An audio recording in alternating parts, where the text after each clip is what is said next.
Hello everyone. ఈరోజు మనం చెప్పుకోబోతున్నటువంటి one of the important concept time element.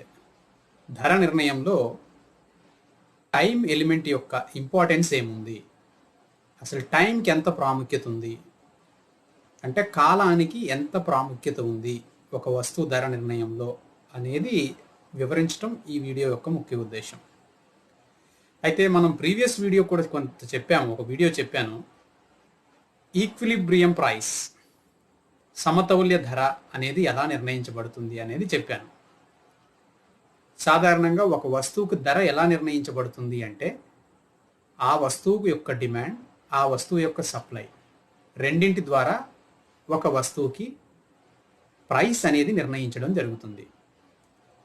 మరి ఇంతటి ఇంపార్టెన్స్ ఉన్నటువంటి ఈ ప్రైస్ అది డిసైడ్ అవడంలో ఈ డిమాండ్ సప్లై అనే రెండు విషయాలు ఉన్నాయి కదా, వాటి ద్వారా ఈ టాపిక్లోకి వెళ్దాం. సో ఫస్ట్ ఏంటంటే, ఇక్కడ ఏదైనా ఒక కమోడిటీకి డిమాండ్, సప్లై ఈ రెండింటి ద్వారా ప్రైస్ అనేది డిసైడ్ చేయడం జరుగుతుంది. అయితే డిమాండ్ అనేది ఏదైనా ఒక వస్తువు, ఫర్ ఎగ్జాంపుల్ క్లాత్స్ అనుకుందాం. క్లాత్స్ యొక్క డిమాండ్ అనేది ఒక్కోసారి పెరగొచ్చు, ఒక్కోసారి తగ్గొచ్చు. క్లాత్స్ యొక్క డిమాండ్ పెరిగినంత మేర సప్లై పెరగలేదు, డిమాండ్ పడిపోయినట్లుగా సప్లై పడిపోతుంది. అంటే డిమాండ్లో వచ్చినంత వేగమైన మార్పు సప్లైలో రాదు. సప్లై అనేది ఒకేసారి ఇంక్రీజ్ చేయడానికి పాసిబుల్ అవ్వదు, డిక్రీజ్ అవ్వడానికి పాసిబుల్ అవ్వదు. సో ఇక్కడ సప్లైలో మార్పులు ఏ విధంగా వస్తాయి, సప్లైలో మార్పులు తీసుకురావడానికి ఎంత టైం పడుతుంది అనే దాన్ని బట్టి ధర నిర్ణయంలో టైం యొక్క ఇంపార్టెన్స్ అనేది పెట్టారు. సో సప్లై అనేది వెంటనే మనం క్లాత్స్ యొక్క డిమాండ్ పెరిగింది కదా అని వెంటనే ప్రొడక్షన్ చేయలేము. దానికి కొంత రా మెటీరియల్స్ అవసరం ఉంటుంది. దానికి కొన్ని ఫ్యాక్టర్స్ అనేవి సప్లై పైన డిపెండ్ అయి ఉంటాయి. ఒక వస్తువు సప్లై జరగాలి అంటే కొన్ని ఫ్యాక్టర్స్ అనేవి ఇన్ఫ్లుయెన్స్ ఉంటాయి. సో కాబట్టి రా మెటీరియల్స్ కానీ, ఇండస్ట్రీస్ కానీ, ఇవన్నీ ప్రొడక్షన్ అనేది జరగాలంటే ఇట్స్ టైం టేకింగ్ ప్రాసెస్. కాబట్టి ఒక వస్తువు ధర నిర్ణయంలో డిమాండ్, సప్లై ఎంత రోల్ పోషిస్తాయో, సప్లై అనే దాంట్లో వస్తువు సప్లై అనేది రావడంలో టైం అనేది, అడ్జస్ట్మెంట్ అనేది పడుతుంది. కాబట్టి సో ధర నిర్ణయంలో టైం యొక్క ఇంపార్టెన్స్ ని ఇక్కడ మనకి ఆర్థికవేత్తలు చెప్పడం జరిగింది. సో అవి ఒకసారి డీటెయిల్డ్ గా చూద్దాం. సో ఇక్కడ చూడండి, టైం ఎలిమెంట్ అనేది మొట్టమొదటిసారిగా అర్థశాస్త్రంలో Marshall was the first economist who analysed the importance of time element in price determination. ఒక వస్తువు ధర నిర్ణయంలో టైం యొక్క ఫ్యాక్టర్, టైం యొక్క ఎలిమెంట్ అనేది ఇంపార్టెంట్ రోల్ పోషిస్తుంది అని మనకి ఎకనామిక్స్ లో చెప్పినటువంటి ఎకానమిస్ట్ ఎవరు అంటే మార్షల్. ఇది చాలా కాంపిటేటివ్ ఎగ్జామ్ లో కూడా ఈ బిట్ రావడం జరిగింది.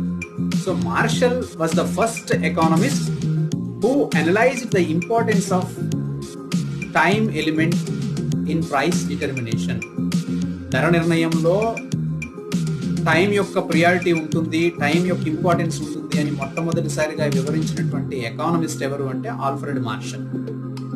సో ఇక్కడ చూడండి, ఒక వస్తువు ఉత్పత్తికి డిమాండ్ పెరిగినప్పుడు లేదా తగ్గినప్పుడు ఆ వస్తువు సప్లై ఒకే సమయంలో పెరగదు లేదా తగ్గదు. అంటే డిమాండ్లో ఎంత మార్పు వస్తుందో డిమాండ్ పెరగడము, తగ్గడము. కానీ ఆ వస్తువు సప్లై విషయానికి వచ్చినప్పుడు అది అంతే వేగంగా పెరగడం, తగ్గడం అనేది జరగదు.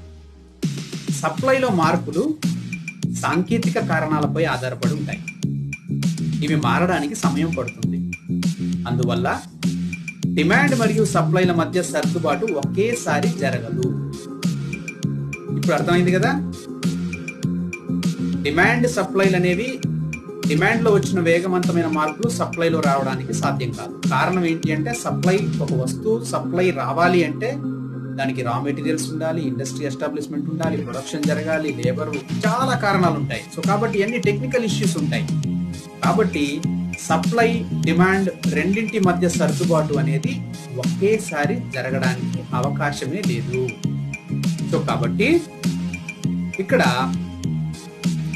టైం ఎలిమెంట్ అనేది ఎలా ఉంటుంది అంటే టైం పీరియడ్ అనేది ఇన్వాల్వ్డ్.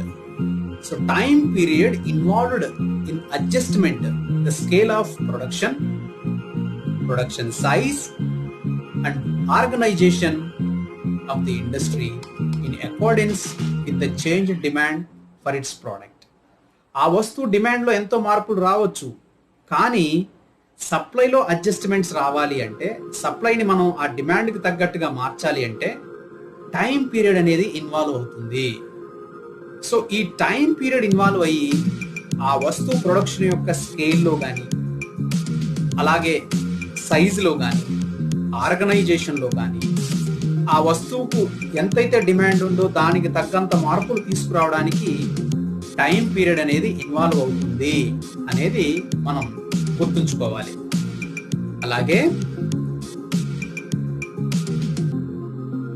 ఇక్కడ టైం ఎలిమెంట్ ను ఆల్ఫ్రెడ్ మార్షల్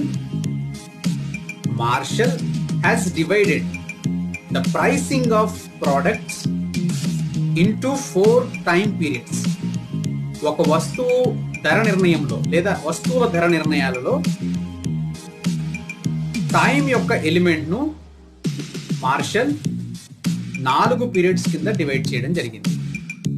ధర నిర్ణయంలో టైం యొక్క ఎలిమెంట్ అనేది ఇంపార్టెన్స్ ఉంది అని మార్షల్ కాలాన్ని ఎన్ని రకాలుగా డివైడ్ చేశాడు అంటే 4 రకాలుగా.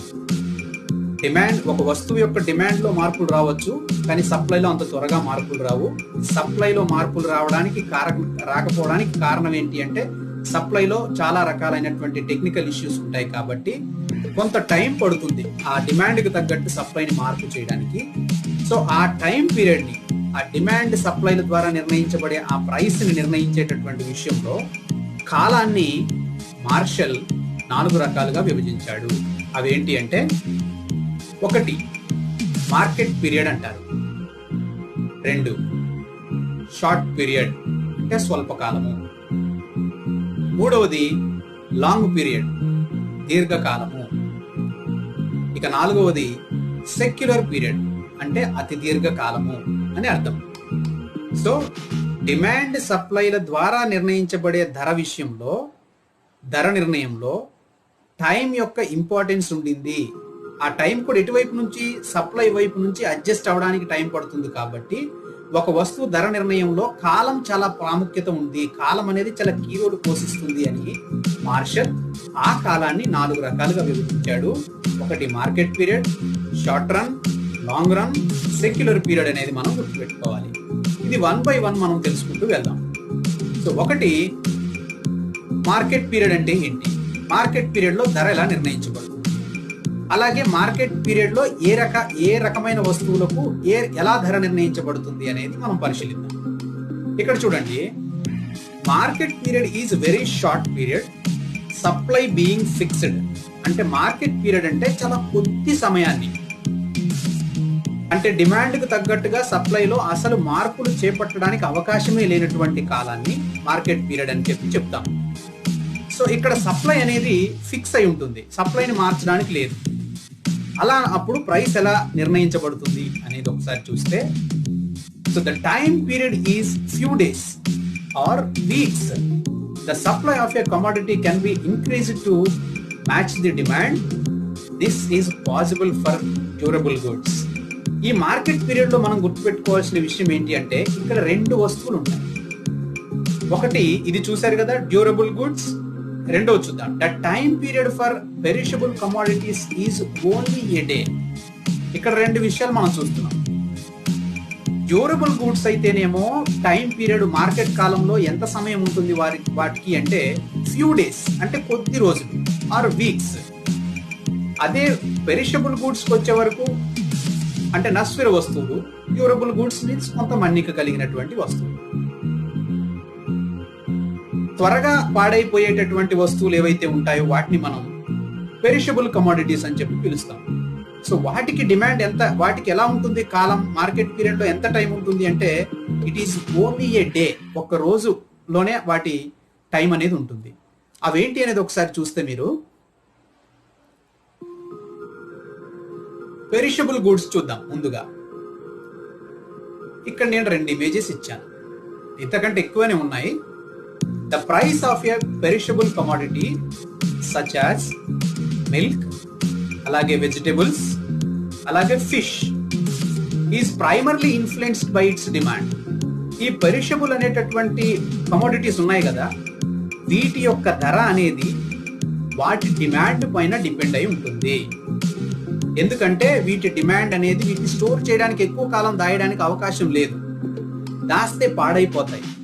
కాబట్టి వీటి యొక్క డిమాండ్, వీటి యొక్క ధర అనేది, పెరిషబుల్ గూడ్స్ యొక్క ప్రైస్ అనేది it's depends upon there demand.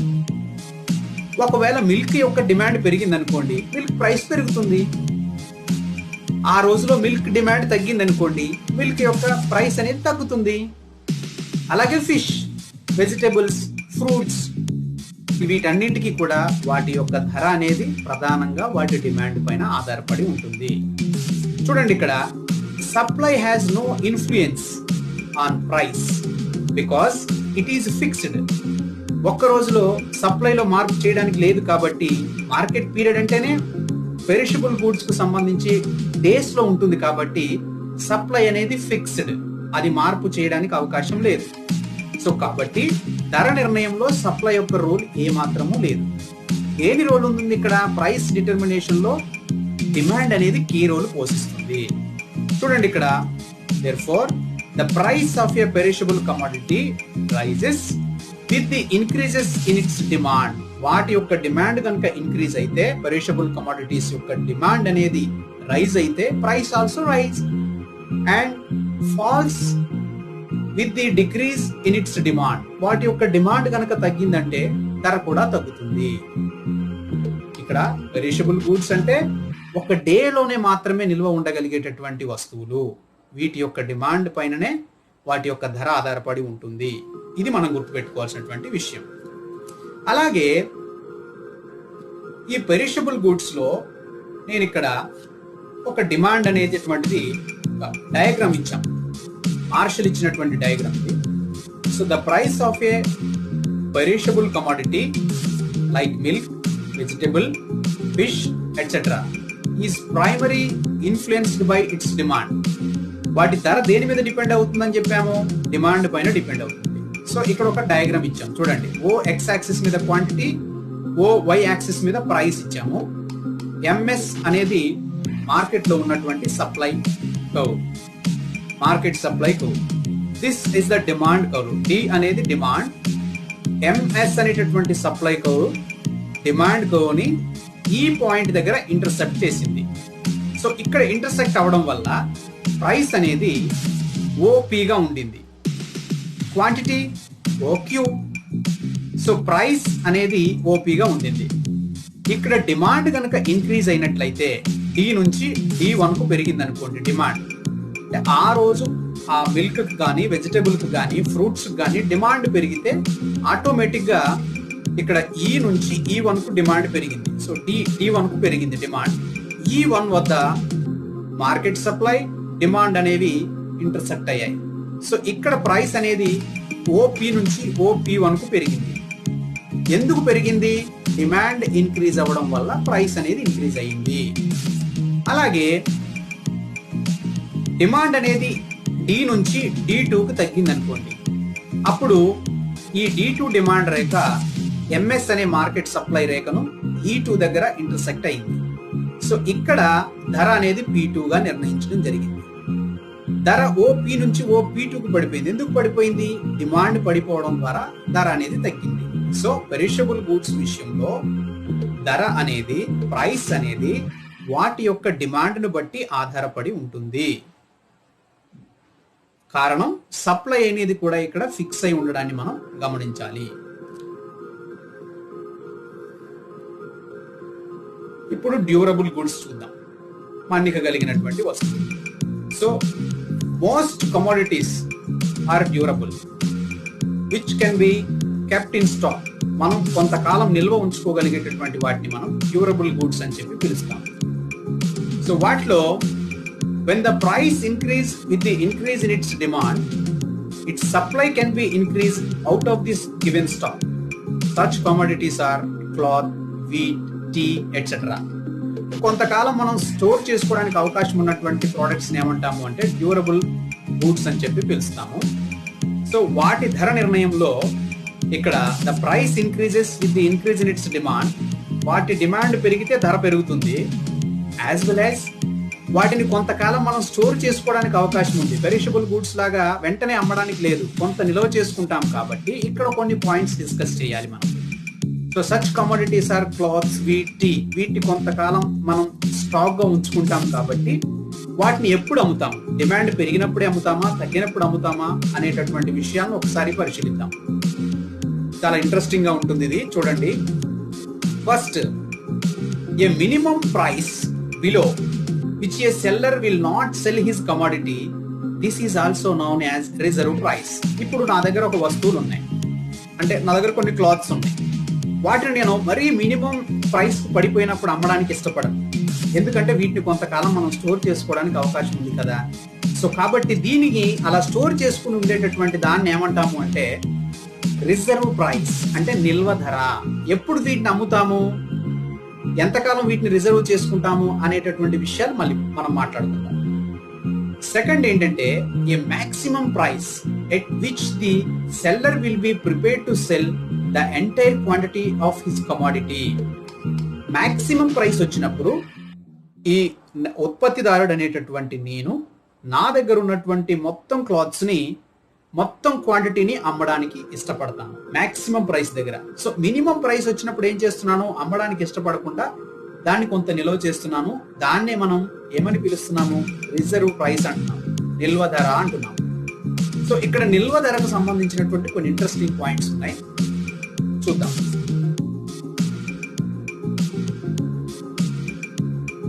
So durable goods విషయంలో while fixing the reserve price, అంటే ఒక నిల్వ ధరను ఎప్పుడు ఫిక్స్ చేసుకుంటాము అనేటటువంటి ఫ్యాక్టర్స్ ను ఒకసారి చూస్తే, while fixing the reserve price for his commodity any seller would taken into consideration the following factors. ఎవరైనా సెల్లర్ ఏం కన్సిడరేషన్ తీసుకుంటాడు, అది రిజర్వ్ ప్రైస్ అలా నిల్వ ఉంచుకోవాలి అనుకుంటే ఏం కన్సిడరేషన్ ఫాలో అవుతాము అనేది ఒకసారి చూస్తే, ఇక్కడ చూడండి, డ్యూరబిలిటీ ఆఫ్ ద కమోడిటీ, ఆ వస్తువును ఎంతకాలం స్టోర్ చేయడానికి అవకాశం ఉంది అనే దానిపైన రిజర్వ్ ప్రైస్ ఆధారపడి ఉంటుంది. ఫర్ ఎగ్జాంపుల్, క్లాత్స్ ని చాలా రోజులు స్టోర్ చేయడానికి అవకాశం ఉందనుకోండి, హై లెవెల్ హై డ్యూరేషన్ ఉందనుకోండి, రిజర్వ్ ప్రైస్ కూడా హై లెవెల్లో ఉంటుంది. డ్యూరబిలిటీ తక్కువ ఉంది, స్టోర్ చేసుకోవడానికి చాలా తక్కువ అవకాశం ఉందనుకోండి, అప్పుడు అది రిజర్వ్ ప్రైస్ అనేది చాలా తక్కువగా ఉంటుంది. అలాగే ప్రైస్ ఇన్ ఫ్యూచర్ లో ప్రైస్ బాగా పెరుగుతుంది అనుకున్నప్పుడు రిజర్వ్ ప్రైస్ అనేది తక్కువగా ఉంటుంది, రిజర్వ్ ప్రైస్ ఎక్కువగా ఉంటుంది. ఫ్యూచర్ లో ప్రైస్ లెవెల్ బాగా తగ్గుతుంది అనుకున్నప్పుడు ఇప్పుడే అమ్మేయడానికి ఇష్టపడతాం కాబట్టి రిజర్వ్ ప్రైస్ అనేది తక్కువగా ఉంటుంది. అలాగే ఫ్యూచర్ కాస్ట్ ఆఫ్ ప్రొడక్షన్, భవిష్యత్తులో ఉత్పత్తికి చేయాల్సినటువంటి ఖర్చు ఇంకా పెరుగుతుంది అనుకున్నప్పుడు వస్తువులను స్టోర్ చేయడానికి ఇష్టపడం. సో కాబట్టి రిజర్వ్ ప్రైస్ అనేది తగ్గుతుంది. కాస్ట్ ఆఫ్ ప్రొడక్షన్ భవిష్యత్తులో కూడా తగ్గుతుంది అనుకున్నప్పుడు స్టోర్ చేస్తాము, రిజర్వ్ ప్రైస్ అనేది ఎక్కువగా వస్తుంది.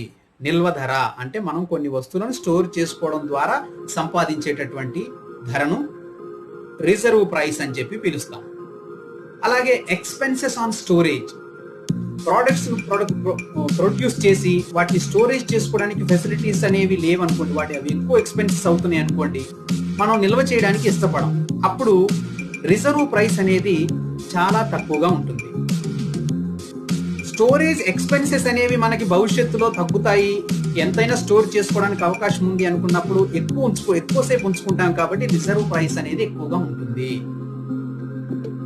అలాగే లిక్విడిటీ ప్రిఫరెన్స్, ఈ సెల్లర్ అనేటటువంటి అతను లిక్విడిటీ ప్రిఫరెన్స్ ఎక్కువగా ఇష్టపడుతున్నప్పుడు, లిక్విడిటీ ప్రిఫరెన్స్ మీన్స్ లిక్విడ్ రూపంలో క్యాష్ అనేది ఎక్కువగా ప్రిఫరెన్స్ ఇష్టపడుతున్నప్పుడు రిజర్వ్ ప్రైస్ అనేది తక్కువగా ఉంటుంది.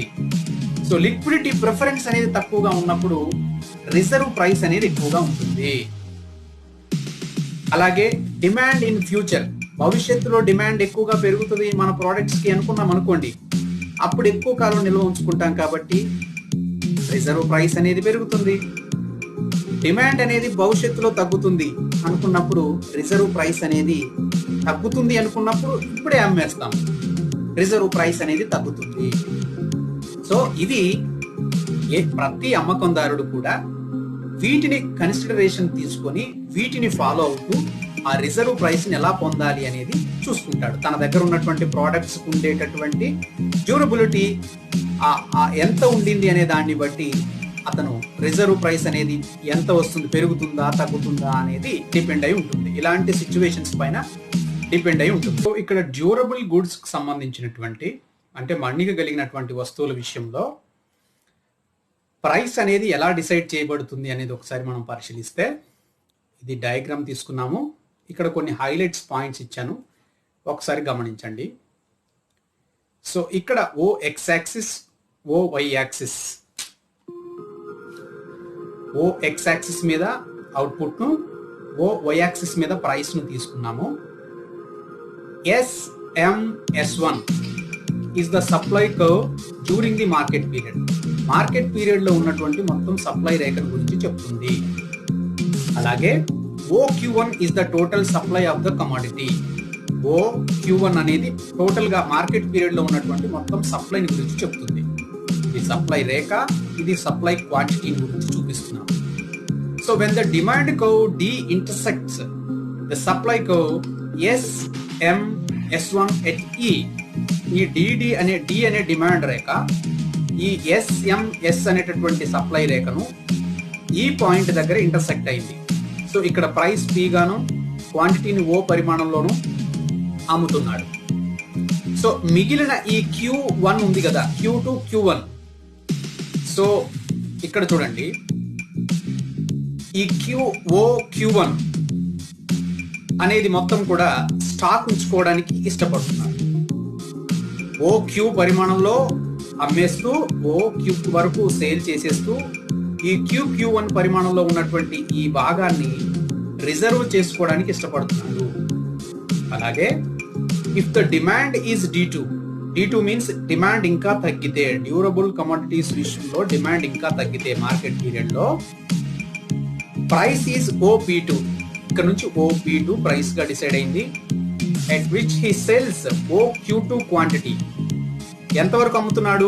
OQ2 వరకే అమ్ముతున్నాడు. బట్ ఇతను Q2 నుంచి Q1 వరకు ఉన్నటువంటి స్టాక్ అంతా కూడా, అవుట్పుట్ అంతా కూడా స్టాక్ గా ఉంచుకోవడానికి ఇష్టపడుతున్నాడు. So it is only when the demand increases to D1, demand గనక D నుంచి D1 కు గనక ఇంక్రీజ్ అయింది అనుకోండి, that the seller would be prepared to sell the entire stock of his commodity at the maximum price of OP1. Demand గనక increase అయితే తన దగ్గర ఉన్నటువంటి మొత్తం ప్రోడక్ట్ ని, మొత్తం అవుట్పుట్ ను సేల్ చేయడానికి, మాక్సిమం ప్రైస్ కి సేల్ చేసుకోవడానికి ఇష్టపడుతున్నాడు. ప్రైస్ తగ్గినప్పుడు మొత్తం కమోడిటీస్ ఏవైతే మొత్తం అవుట్పుట్ ని అమ్మడానికి ఇష్టపడకుండా కొంత రిజర్వ్ చేసి పెట్టుకుంటున్నాడు. ఇలా ఎంత రిజర్వ్ చేసుకుంటాడు అనేది అతను దగ్గర ఉన్నటువంటి వస్తువులకు ఉండే డ్యూరబిలిటీ పైన, ఇంకా రకరకాల ఫ్యాక్టర్స్ పైన డిపెండ్ అయి ఉంటుంది. సో కాబట్టి మనం అర్థం చేసుకోవాల్సింది ఏంటి అంటే, డ్యూరబుల్ గూడ్స్ విషయంలో మార్కెట్ పీరియడ్ లో డిమాండ్ గనక తగ్గితే కొంత స్టాక్ ని రిజర్వ్ చేసుకుంటారు. డిమాండ్ గనక బాగా పెరిగి ఎక్కువ ప్రైస్ అనేది వచ్చింది అనుకోండి, మొత్తం స్టాక్ ను అమ్మి హైయెస్ట్ ప్రైస్ కి అమ్ముతూ మొత్తం స్టాక్ ను అమ్మాలనేటటువంటి నిర్ణయానికి ఇక్కడ సెల్లర్ అనే అతను వచ్చేయడానికి అవకాశం అనేది ఉంటుంది. So if the demand rises beyond D1 కంటే కూడా డిమాండ్ పెరగడానికి అవకాశం ఉంటే, it will only rises the price above P1. అప్పుడు ప్రైస్ కూడా P1 కంటే పెరగాలి కదా, because in the market period not more than OQ1 quantity can be sold. మొత్తం మార్కెట్ పీరియడ్ లో తనకు ఉన్నటువంటి మొత్తం స్టాకే OQ1. ఈ OQ1 లో డిమాండ్ పడిపోతున్నప్పుడు కొంత క్వాంటిటీని అమ్ముతూ కొంత క్వాంటిటీని అంటే కొంత అవుట్పుట్ ను స్టాక్ గా ఉంచుకుంటున్నాడు. డిమాండ్ తగ్గినప్పుడు ధర తక్కువ ధర వస్తుంది కాబట్టి కొంత రిజర్వ్ చేసుకుంటున్నాడు అమ్మకుండా. ఎప్పుడైతే డిమాండ్ ఇంక్రీజ్ అయిందో తన దగ్గర ఉన్న మొత్తం స్టాక్ ను అమ్మడానికి, మాక్సిమం ప్రైస్ ను పొందుతూ మొత్తం స్టాక్ ను అమ్మడానికి ఇష్టపడతాడు. మార్కెట్ పీరియడ్ లో డ్యూరబుల్ గూడ్స్ విషయంలో మాత్రమే ఇది పాసిబుల్ అవుతుంది. అదే పెరిషబుల్ గూడ్స్ విషయంలో మాత్రం కేవలం డిమాండ్ పైన డిపెండ్ అయి ఉంటుంది. అందులో స్టాక్ ఉంచుకోవడానికి అవకాశం అనేది లేదు కాబట్టి. ఇంకా అనదర్ మార్కెట్ పీరియడ్, మనం ఇప్పటిదాకా చూసిందంతా మార్కెట్ పీరియడ్ లో ప్రైస్ ఎలా డిసైడ్ అవుతుంది పెరిషబుల్ అండ్ డ్యూరబుల్ గూడ్స్ విషయంలో చూసాము. అనదర్ వన్ ఏంటి అంటే షార్ట్ పీరియడ్, అంటే స్వల్పకాలంలో ధర. స్వల్పకాలం మీన్స్ ఇక్కడ డిమాండ్ కి తగ్గట్టుగా కొంత సప్లైలో చేంజ్ చేయడానికి అవకాశం ఉన్నది అని. So it relates to a few months, అంటే కొన్ని నెలల వ్యవధి ఉంది మనకి. That is supply can be changed in accordance with demand. Complete గా కాదు కానీ కొంత సప్లైని మనం డిమాండ్ కి తగ్గట్టుగా ఇంక్రీజ్ చేయడానికి అవకాశం ఉంది. So if the firm wants to increase the supply of the product, this can be done by starting 2 or 3 shifts and by employing more labour and raw materials. ఇప్పుడు ఈ షార్ట్ పీరియడ్ లో అంటే స్వల్ప కాలంలో మనం డిమాండ్ కి తగ్గట్టుగా సప్లైని మార్చడానికి అవకాశం ఉంది. ఎలా మారుస్తాము అంటే మన సంస్థకు సంబంధించి 2 or 3 షిఫ్ట్లు పని చేయించుకుంటూ, అంటే వర్కింగ్ అవర్స్ పెంచుకుంటూ, అలాగే ఎంప్లాయ్మెంట్ ఏదైతే ఉందో ఈ ఎంప్లాయింగ్ లేబర్ ని రా మెటీరియల్ ని ఇంకెక్కువగా పెంచుకుంటూ మనం ప్రొడక్షన్ పెంచడానికి అవకాశం అనేది ఉంది. అలాగే ఈ షార్ట్ పీరియడ్ లో the short run price is also known as the short run normal price. ఈ స్వల్పకాలక ధరలను షార్ట్ రన్ నార్మల్ ప్రైస్ అని కూడా పిలుస్తారు. సో ఇక్కడ ఒక డయాగ్రామ్ ఇస్తున్నాను. సో దాని ద్వారా కొంత అర్థం చేసుకునే ప్రయత్నం చేద్దాం. సో ఇది OX యాక్సిస్, ఇది OY యాక్సిస్. ఇది అవుట్పుట్ క్వాంటిటీ, ఇది ధరలు ప్రైస్. సో ఇక్కడ చూడండి, D is the original demand curve. ఈ ఫస్ట్ D అనేది మిడిల్ లో ఉన్నటువంటి D is the original demand curve. So ఇది MS అనబడేటటువంటి ఈ టోటల్ మార్కెట్ సప్లై అనేది, అంటే షార్ట్ పీరియడే బట్ మార్కెట్ సప్లైలో చేంజెస్ లేవు. So MS is the market period supply curve. Both intersect at P and establish PQ price. ఈ P దగ్గర intersect అయింది ఏది MS and D. So price అనేది PQ గాను, quantity అనేది OQ గాను వెళ్తున్నాయి, ఇక్కడ అమ్ముతున్నాడు. Suppose the demand rise D1 curve, market price increases. Demand అనేది D నుంచి D1 కు పెరిగింది. అప్పుడు P1 Q1, అసలు ఇక్కడ సప్లై లేదు కదా, ఇది కదా సప్లై కర్వ్ అనుకున్నప్పుడు స్వల్ప కాలంలో డిమాండ్ కి తగ్గట్టుగా సప్లైలో కొంత మార్పు చేయొచ్చు అని మనం ఇదివరకు చెప్పుకున్నాం. ఎలా చేయొచ్చు? Supply possible to increase with the help of existing plants and machineries, extra labour and raw materials. వీటి ద్వారా మనం సప్లైని కొంత పెంచుతున్నాం కదా. సో దాన్ని మనం SRS అంటే షార్ట్ రన్ సప్లై కర్వ్ అని చెప్పి చూపిస్తున్నాం. సో కొంత అవకాశం ఉన్నటువంటి ఆ పీరియడ్ ని SRS రూపంలో చూపించాం. సో డిమాండ్ కనుక పెరిగినప్పుడు ఈ సప్లై రేఖ పెరిగినటువంటి సప్లై, ఈ మెషినరీస్ ని పెట్టడం ద్వారా, మ్యాన్ పవర్ ని పెట్టడం ద్వారా, రా మెటీరియల్స్ పెట్టడం ద్వారా వచ్చినటువంటి ఈ సప్లై కర్వ్ ఏదైతే ఉందో ఇది P1 పాయింట్ దగ్గర ఇంటర్సెక్ట్ అయింది. సో ఇక్కడ P1 Q1 గా ప్రైస్, OQ2 OQ1 కదా క్వాంటిటీగా డిసైడ్ చేయడం అనేది జరిగింది. సో ఇక్కడ the supply will be increased along the SRS curve. దీన్ని ఎందుకు చూపించాం మనము అంటే సప్లై దీని ద్వారా పెరిగింది, కొంత సమయం పెరిగింది, కొంత స్వల్పకాలం అంటే కొన్ని ఫ్యూ మంత్స్ కాబట్టి డిమాండ్ కి తగ్గట్టుగా కొంత సప్లైలో చేంజెస్ చేశాము. ఎలా చేశాము? రా మెటీరియల్స్ పెంచడం ద్వారా, ఎగ్జిస్టింగ్ ప్లాంట్ వర్కింగ్ అవర్స్ పెంచడం ద్వారా, లేబర్ ద్వారా, మెషినరీ ద్వారా మనం కొంత పెంచాము. ఆ పెరిగినటువంటి సప్లై రేఖని ఈ విధంగా చూపించాము. సో ఇక్కడ పాయింట్ ఏంటంటే the short run price is less than the original market price. ఇప్పుడు డిమాండ్ తగ్గి ఈ D2 పడిపోయింది అనుకోండి డిమాండ్, అప్పుడు ప్రైస్ P2 Q2 గా డిసైడ్ అవుతుంది. ఎంత పరిమాణంలో వస్తువును అమ్ముతున్నాడు? OQ2 గా. సో ఈ షార్ట్ రన్ ప్రైస్ అనేది, మార్కెట్ ప్రైస్ అనేది ఒరిజినల్ ప్రైస్ కంటే కూడా తక్కువగా ఉంది. So supply is more important than demand in the short run period.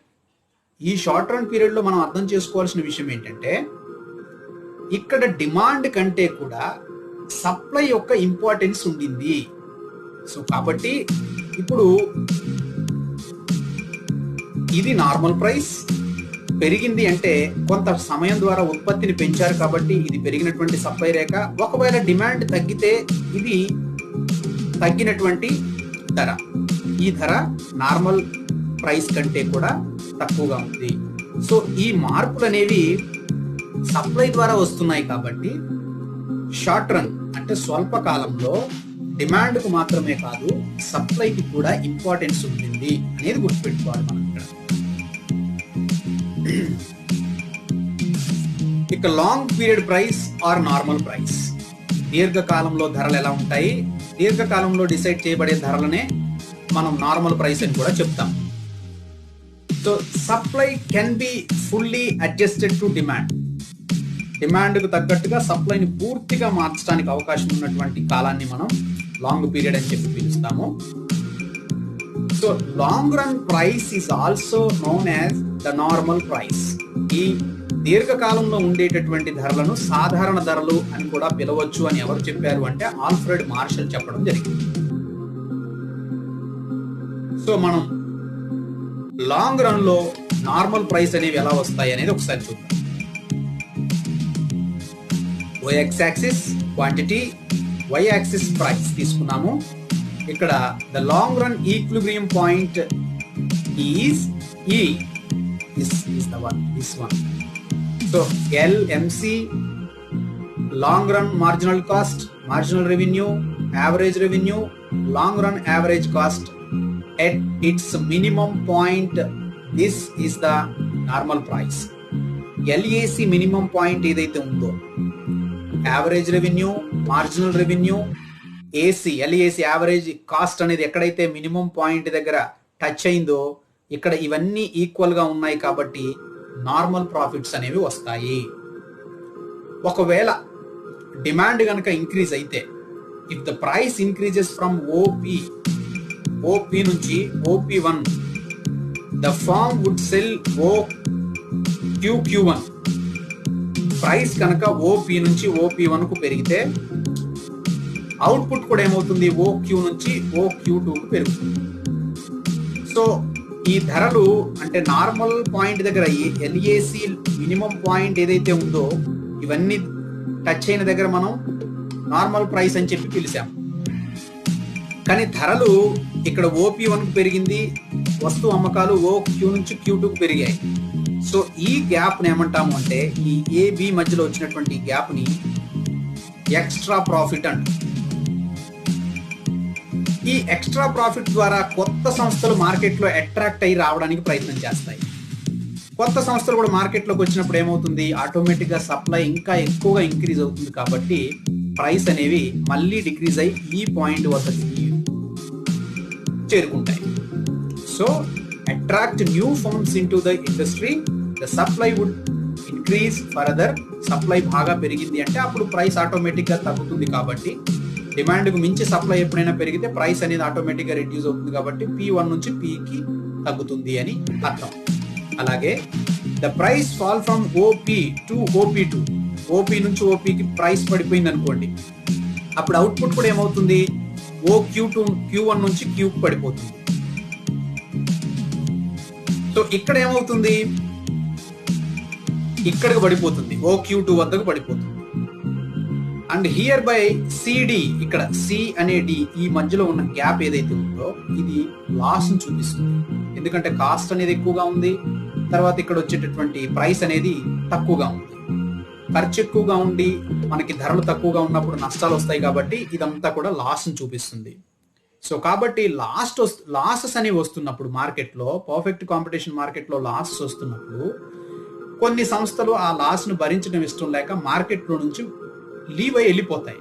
So కాబట్టి మార్కెట్ నుంచి అవి వెళ్ళిపోయినప్పుడు మళ్ళీ సప్లై షార్టేజ్ వస్తుంది కాబట్టి, డిమాండ్ సప్లై మధ్య గ్యాప్ వస్తుంది కాబట్టి ఆటోమేటిక్ గా సప్లై తగ్గినప్పుడు మళ్ళీ డిమాండ్ అనేది పెరుగుతుంది కాబట్టి, ఎప్పుడైతే సప్లై తక్కువగా ఉంటుందో ప్రైస్ అనేది మళ్ళీ పెరుగుతుంది కాబట్టి ఇక్కడ ప్రైస్ P2 నుంచి P పెరుగుతుంది. సో డిమాండ్ పెరిగితే ఇక్కడ ధరలు పెరిగి అవుట్పుట్ ఎక్కువ అమ్మితే లాభాలు ఎక్కువ వస్తాయి కాబట్టి కొత్త సంస్థలు అట్రాక్ట్ అయ్యి మార్కెట్ లోకి వచ్చినప్పుడు సప్లై ఎక్కువగా ఇంక్రీజ్ అవుతుంది, డిమాండ్ తక్కువ అవుతుంది, ధరలు తగ్గుతాయి, మళ్ళీ ధరలు తిరిగి ఓపీకే వస్తాయి. కింద వచ్చే వరకు విషయం ఏంటి అంటే ఇక్కడ తక్కువ ధరలకు అమ్ముతున్నారు కాబట్టి నష్టాలు వస్తున్నాయి కాబట్టి దీర్ఘకాలంలో ఎవరు నష్టాలు భరించలేరు కాబట్టి వాళ్ళు కొందరు మార్కెట్ ని వదిలి వెళ్ళిపోతారు. అప్పుడు మళ్ళీ సప్లైలో కొంత చేంజెస్ వస్తాయి కాబట్టి మళ్ళీ ప్రైస్ అనేది P2 నుంచి Pకి చేరుకుంటాయి. సో అందువల్ల లాంగ్ రన్ పీరియడ్ లో ఉండేటటువంటి ధరలను ఆల్ఫ్రెడ్ మార్షల్ ఏమన్నారు అంటే వీటిని సాధారణ ధరలు అని కూడా పిలవచ్చు అని చెప్పి పేర్కొన్నారు. ఇక సెక్యులర్ పీరియడ్ ప్రైస్. ఈ సెక్యులర్ పీరియడ్ ప్రైస్ అంటే మార్షల్ అభిప్రాయం ప్రకారము అతి దీర్ఘ కాలము అని అర్థం. So the secular period is very long, more than 10-20 years. So according to Marshall, it is a period of more than 10 or 20 years in which changes in demand fully adjusted themselves to supply. Demand కి తగ్గట్టు సప్లైని పూర్తిగా మార్చడానికి అవకాశం ఉన్నటువంటి కాలాన్ని secular period అంటాం. 10-15 years లో demand ఎంత మార్పు వచ్చినా కూడా దానికి తగ్గట్టు సప్లైని అన్ని మార్పులు చేయడానికి అవకాశం ఉంటుంది కాబట్టి దీన్ని సెక్యులర్ పీరియడ్ అని చెప్పి మార్షల్ పిలవడం జరిగింది. అతి దీర్ఘకాలం అంటాం మనం తెలుగులో. సో ఇక్కడ Marshall did not analyse pricing under the secular period. ఈ పర్టికులర్ అతి దీర్ఘ కాలంలో ధర అనేది ఎలా నిర్ణయించబడుతుంది, దాంట్లో ఎలాంటి చేంజెస్ వస్తాయి అనేటటువంటి అనాలిసిస్ ఏది కూడా మార్షల్ చేయలేదు. సో కాబట్టి మనకి ధర నిర్ణయంలో డిమాండ్ సప్లై అనేవి రెండింటి ద్వారా ధర అనేది నిర్ణయించబడుతుంది. కానీ ఎప్పుడైతే డిమాండ్కి తగ్గట్టుగా సప్లైలో అమాంతంగా మార్పులు మనం చేయలేము కాబట్టి ఈ సప్లైని అడ్జస్ట్ చేసేటటువంటి క్రమంలో కాలానికి చాలా ఇంపార్టెన్స్ ఉంది, టైం ఎలిమెంట్కి చాలా ఇంపార్టెన్స్ ఉంది. సో కాబట్టి ఈ టైం ఎలిమెంట్ ద్వారా ప్రైసెస్ అనేవి ఎలా డిసైడ్ చేయబడతాయి అనేది మార్షల్ 4 రకాలుగా డివైడ్ చేసి market period, short period, long period, secular period అని చెప్పారు. మార్కెట్ పీరియడ్ లోనైతేనేమో 2 కమోడిటీస్ తీసుకున్నారు, డ్యూరబుల్ కమోడిటీస్, పెరిషబుల్ కమోడిటీస్ అని. పెరిషబుల్ కమోడిటీస్ అయితే ఒక డేలోనే ఉంటాయి కాబట్టి వాటికి ప్రైస్ అనేది వాటి డిమాండ్ పైనే ఆధారపడి ఉంటుంది. డిమాండ్ పెరిగితే ప్రైస్ పెరుగుతుంది, డిమాండ్ తగ్గితే ప్రైస్ తగ్గుతుంది. బట్ డ్యూరబుల్ కమోడిటీస్ విషయానికి వచ్చే వరకు వాటిని కొంత స్టోర్ చేయొచ్చు కాబట్టి ఇక్కడ రిజర్వ్ ప్రైస్ అనేటటువంటి టాపిక్ రావడం జరిగింది. అలాగే మార్కెట్ పీరియడ్ లోకి వచ్చే వరకు డిమాండ్కి తగ్గట్టుగా సప్లైలో కొంత చేంజ్ చేసుకోవడానికి అవకాశం అనేది ఉంటుంది కాబట్టి సప్లై కర్వ్ అనేది ఎక్స్ట్రా చూపించడం అనేది జరిగింది. ఇక లాంగ్ రన్ లో అన్ని సప్లైకి తగ్గట్టుగా డిమాండ్కి తగ్గట్టుగా సప్లైని మార్చడానికి అవకాశం ఉన్నటువంటి కాలాన్ని లాంగ్ పీరియడ్ అన్నారు, దీర్ఘకాలము అని. సో దాంట్లో ఏంటి అంటే మనకి ఆ లాంగ్ పీరియడ్ లో వచ్చేటటువంటి ప్రైస్ నే నార్మల్ ప్రైస్ అన్నారు. ఒకవేళ ఎక్సెస్ ప్రాఫిట్స్ వస్తే కొత్త సంస్థలు మార్కెట్ లోకి వస్తాయి, లాసెస్ వస్తేనేమో భరించలేక వెళ్ళిపోతాయి. కాబట్టి ఈ 2 విషయాల వల్ల సప్లైలో అడ్జస్ట్మెంట్ జరిగి మళ్ళీ నార్మల్ ప్రైసెస్ అనేవి వస్తాయి. కాబట్టి దీర్ఘకాలంలో సాధారణ ధరలు ఉంటాయని మార్షల్ చెప్పడం జరిగింది. అలాగే సెక్యులర్ పీరియడ్ విషయానికి వచ్చే వరకు మార్షల్ దీనికి సంబంధించి ఎటువంటి అనాలిసిస్ చేయలేదు. సెక్యులర్ పీరియడ్ అనేది more than 10 years పైన ఉన్నటువంటి వాటిని సెక్యులర్ పీరియడ్ అని చెప్పి పిలుస్తాము. సో దీంట్లో డిమాండ్కి తగ్గట్టుగా సప్లైని పూర్తిగా మార్చడానికి అవకాశం ఉన్నటువంటి కాలాన్ని సెక్యులర్ పీరియడ్ గా మార్షల్ చెప్పడం జరిగింది. సో ఫ్రెండ్స్, ఇది ధర నిర్ణయంలో సప్లై డిమాండ్ మధ్య ప్రైస్ డిటర్మినేషన్ లో టైం ఎలిమెంట్ యొక్క ఇంపార్టెన్స్ సంబంధించినటువంటి topic. So thank you for watching. Thank you.